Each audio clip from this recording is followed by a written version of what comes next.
So this video is all about the voucher details. So these are the details that are going to appear on the voucher once the person has bought the voucher, and these settings can be found on the landing page as well. So they're underneath all these fields that you will have just filled in, or the video we've just produced has covered. And now I'm going to explain to you the voucher details side of things. So I've picked this Christmas template because we have 6 different templates. So at the moment I have chosen the beach template in honour of my Australian or my Southern Hemisphere friends who are basking in warmth as opposed to us in the grotty rain that we're dealing with here. But you can see I've put some dummy text in there, and there's a few things that just need to be tweaked. So let's just go through this. So the voucher title is obviously what it says. I'm going to change this to something a little bit more. Let's go for the winter scene, I think. So let's just update that and let me refresh the page. Remember, you go and get these URLs to go and check out what it's going to look like. It's this URL that you want. So you just go and copy that URL, and that's basically the same URL that is in here. So let's just update that now because we should have a different template. We've got our Christmas scene. Okay, nice. So that's what those different templates offer you. Sometimes it does flick back and forwards between tabs. So that is what that gives you. Sometimes we'll give you a choice of templates. Sometimes there may only be one if it's a very short campaign. But for this Christmas one, obviously, because it's quite a big campaign, we've done a variation so that they cover kind of a multitude of sins and appeal to as many people as possible. We've got our voucher title in here, which you can see, Tours Christmas Generous Campaign. I was obviously splatting away typing text. Now these little sliders here, you can see that this is slightly over to the right and this is slightly too far over to the left. So we need to move this title a little bit left. Oops, sorry, wrong page. So you can see this top slider is left to right and this bottom slider is down and up. So we want it to move a little bit left, so we're just going to update that. Now this takes a little bit just to get it perfect. We're going straight onto a PDF, which makes it a little bit more complicated because it's being saved in a PDF format. So it's a little bit more complicated than just editing a web page, for example. So that's much better. In fact, I would say that's fairly perfect. Maybe you could move slightly left. And this needs to move a little bit right. And this is all because we don't know how much text you're going to write. And so it's very difficult to know where to position it. So I'm going to move that little, just a smidge left. I don't think it really needs to go very far. And oh no, I was on the wrong one. So I want to move that one a smidge left.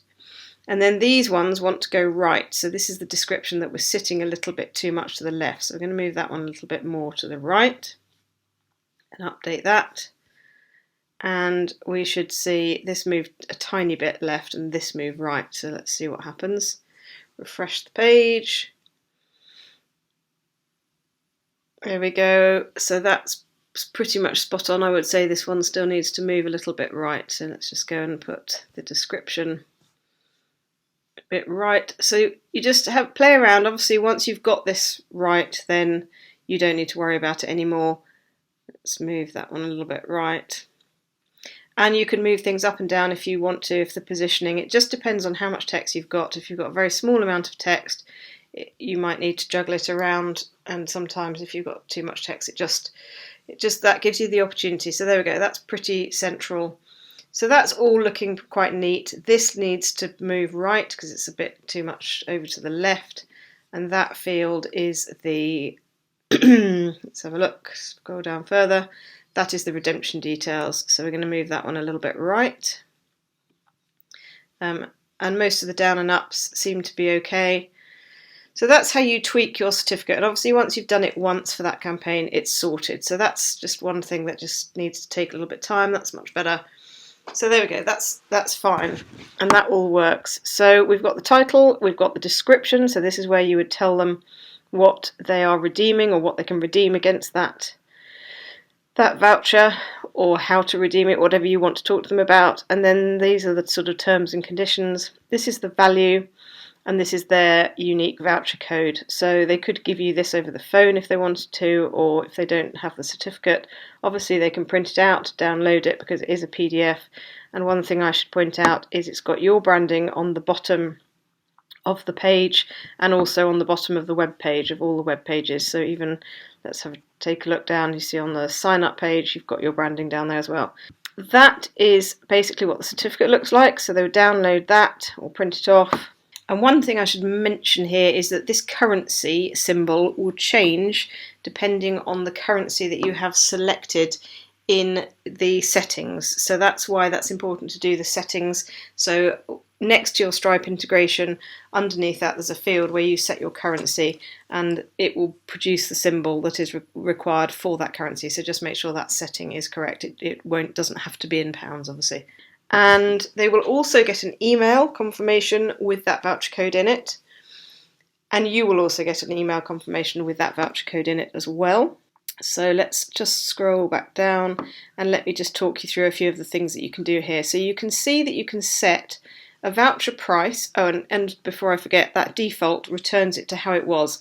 So if you make a grievous mistake and it goes flying somewhere weird and you can't get it back, just hit that default and it will get it kind of 80% there, and then you just have to tweak again. These are quite sensitive, these sliders, so that's just worth bearing in mind. Okay, so we've said that you can set a voucher price and you can also set a redemption value, and they don't have to be one and the same. So there's a few options here. If you wanted to give, say, a coupon or some money off, or for zero value, so you just want to take sign-ups effectively, and you could use this in, say, a Facebook ad where you were going to offer somebody a free massage, for example. You might put a voucher price of 0 and a redemption value of whatever your 30-minute, whatever your trial massage rate or your free massage, whatever you're going to offer them as the incentive to sign up. And then that won't trigger Stripe to ask for any payment details. If it's a 0 value money, then it won't ask you for it. It will just submit as soon as they filled out the form. So that's one thing you could do there. The other thing, obviously, is you could give your more loyal customers like a £10 voucher if they wanted to, or coupon to encourage them to come in and have an appointment. You could use it, obviously, in the sense that I've used it here, which is I've asked them to pay £25, but I'm going to give them £50 in value. And you could use that for double your money, or buy one get one free, or share the love. There's all sorts of things that you could use that for. And remember, the great thing about vouchers and selling stuff for the voucher for the prices that we've got here is that you're getting cash in the bank straight away. So this is one of the big advantages of vouchers, is that you're getting cash now. You are going to have to obviously deliver that service somewhere down the line, but you're getting cash into the bank now, and under the current circumstances that's really key. Or obviously, if you want to, you could make the voucher price £25 and the redemption value £25. It just depends how much incentive you want to add to get people to sign up to these things. So working our way down the page, we've got a start date and an end date. Now, my biggest recommendation would be, don't put these in until you are ready to fire the campaign off, because if you then try and visit this sign up page before the start date of the campaign, you will get a hold your horses, you're too early. And equally, if you try and look at the success page and it's not within that date frame, you will get a oops, sorry, you're too late, or if you're past the date, whatever. So just leave these to the last. So once you're happy with the pages, then put that start date and put that end date in, and you'll be good to go. But obviously, if people visit the page before your voucher campaign is ready to kick off, they will get this oops, you're a bit early. And if they visit it after the end date of your offer, then that will also give them an oops, you're late. So we've taken care of all that for you. Just put those in when you're happy with those 2 pages. These get pulled in from your branding, my account details from the branding tab, so they will be automatically pulled in. And then you can add some information in here in the email as to what they are going to receive. So you would put your name in there, and that will be just added to the bottom as a sign off. And then you can add some additional information in here to the automated email should you want to. So I would suggest that you just test this out for yourself. So maybe make it a 0 value and test out that process and see what's said in that email, and you're good to go. And then this is where you would change the banner. This is on the sign up page. So I wouldn't recommend that you do this. This is quite tightly managed in terms of what imagery works and what position it needs to be in so that it doesn't obscure the rest of this page and the form and everything.